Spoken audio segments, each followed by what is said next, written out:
Olá a todos, eu sou Leonardo Abud e sejam muito bem-vindos ao meu canal, A Matriz dos Investimentos. No vídeo de hoje a gente vai falar um pouco sobre as ações da Espaço Laser. Essa aqui é uma ação que acumula aí mais de 80% de queda desde o seu IPO e nos últimos dias começou a trazer alguns burburinhos. A ação inclusive deu uma alta, uma estilingada aí de mais de 10% em pouco tempo. Troca no comando, saída de CEO, entrada de um novo presidente, enfim, a gente vai discutir tudo isso nesse vídeo. Além disso, a gente precisa saber, né? Será que essa empresa vai quebrar ou será que é uma oportunidade de ouro de investimento? Lembrando que isso aqui não se trata de uma recomendação de investimento. Então vamos lá, vamos entender um pouquinho como é que está a situação atual das ações da Espaço Laser. Bom, primeiro, como eu comentei, eu trago aqui, a empresa tem aí uma queda de 86% desde o seu IPO. A gente vê aí que essa queda se acelerou, se acentuou nesse ano. As ações vieram aí de mais de R$20 para algo como 2,30, 2,40 e tem entregado uma volatilidade fortíssima nos últimos dias. Bom, olhando um pouco para os múltiplos da Espaço Laser, o que está acontecendo? Será que o lucro afundou? Eu acho que esse é um primeiro ponto, um ponto intrigante. Quando a gente olha aqui o preço-lucro da empresa está em 6,1 vezes. Quando a gente, inclusive assim, já até explicando um pouco, eu participei do roadshow da Espaço Laser, foi quando o pessoal explicou um pouco mais do caso, eu participei, conversei com outras empresas do segmento de depilação a laser e assim, na época do IPO, o pitch do caso era que era uma empresa de altíssimo crescimento. Então, para vocês entenderem, a Espaço Laser ela opera aquelas clínicas, tanto lojas próprias como também franquias, mas são aquelas clínicas de depilação a laser. Então, as pessoas vão lá, compram um pacote de 10 sessões em que ela vai fazer uma depilação a laser que é permanente ou muito próximo de ser permanente. Então, a pessoa não precisa mais ficar fazendo depilação com lâmina, com cera, enfim. E que isso trazia um custo-benefício muito grande para a pessoa. Então, o que ela iria pagar nessa depilação, ela iria economizar porque ela não teria que fazer essa manutenção por muito tempo, diferente de uma depilação a cera ou com lâmina. Então, naquela época, esse era o discurso, esses eram a abertura de capital e, na época, inclusive, a empresa negociava com múltiplos bem mais altos, justamente por ser um caso de crescimento. Quando a gente olhava, realmente, as margens eram margens muito boas e uma empresa que estava assim, em forte crescimento. A gente pode ver aí que o mercado começou a trazer algumas dúvidas a respeito disso. Bom, uma empresa hoje que negocia 6 vezes lucro, poxa, é um múltiplo bem baixo. Será que isso aqui é uma oportunidade? Então, vamos entender um pouco o que aconteceu voltando lá atrás, quando a empresa fez o seu IPO. Então, isso daqui é um pouco da história da Espaço Laser. Lá em 2014, a empresa tinha algo como 34 lojas, foi fazendo a sua expansão.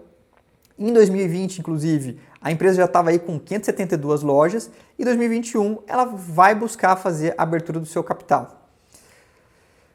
Aqui começa um ponto em que, quando eu olhei a Espaço Laser lá no IPO, me chamou a atenção e foi uma coisa que eu não gostei muito. Eu gosto de empresa que tem um acionista controlador bem definido.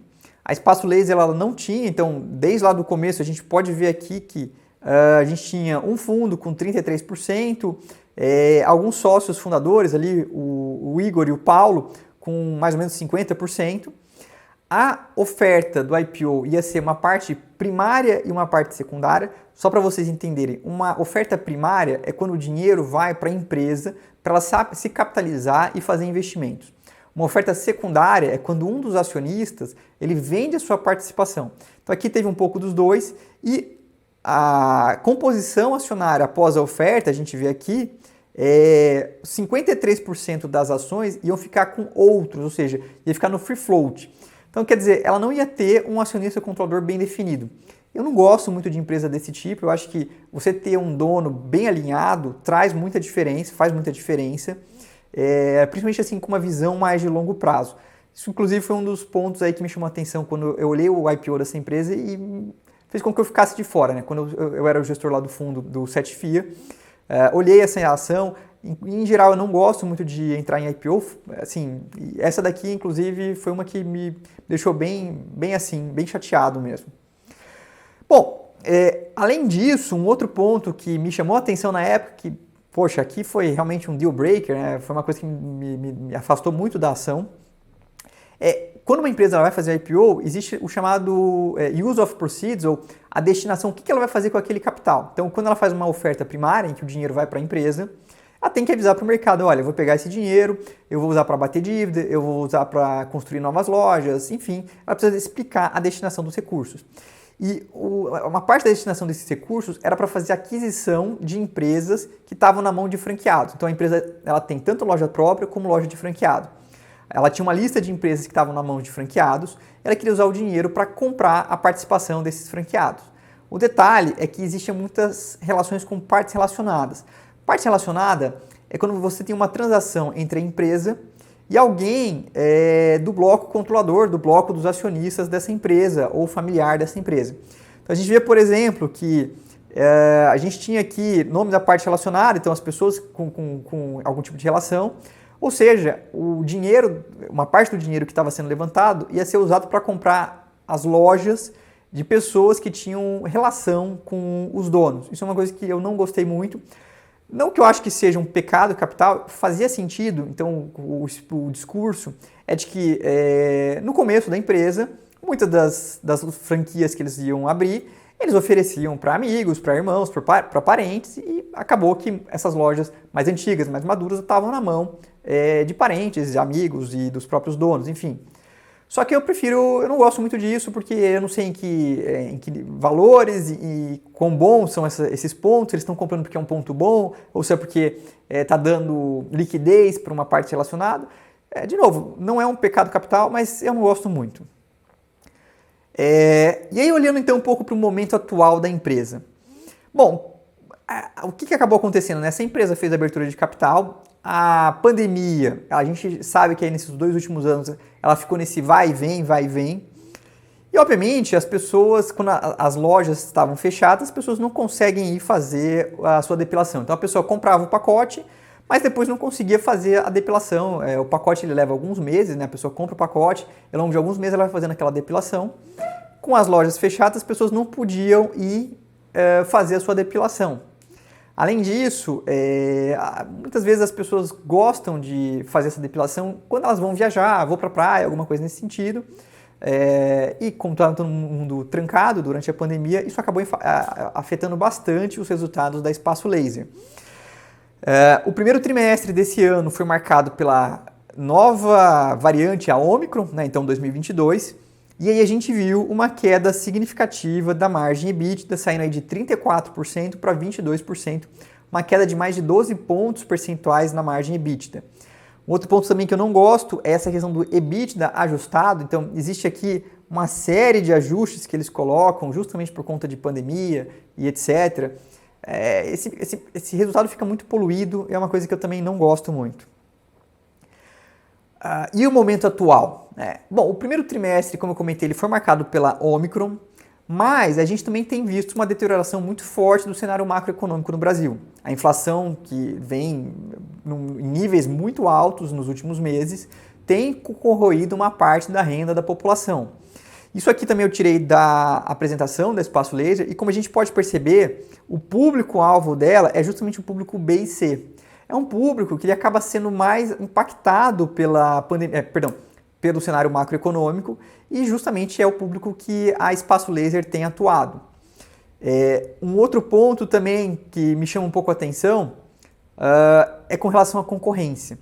A gente tem visto muito aumento dessa concorrência, então as empresas, a gente anda pelo shopping, a gente tem visto diversas empresas de depilação. Na época do IPO, a empresa vendia como sendo um setor com uma alta barreira de entrada, e a gente tem visto que não tem uma barreira de entrada tão alta assim. De novo, diversas empresas proliferando, abrindo empresas, abrindo lojas em shoppings, em ruas e etc., mostrando que a concorrência vai pegar.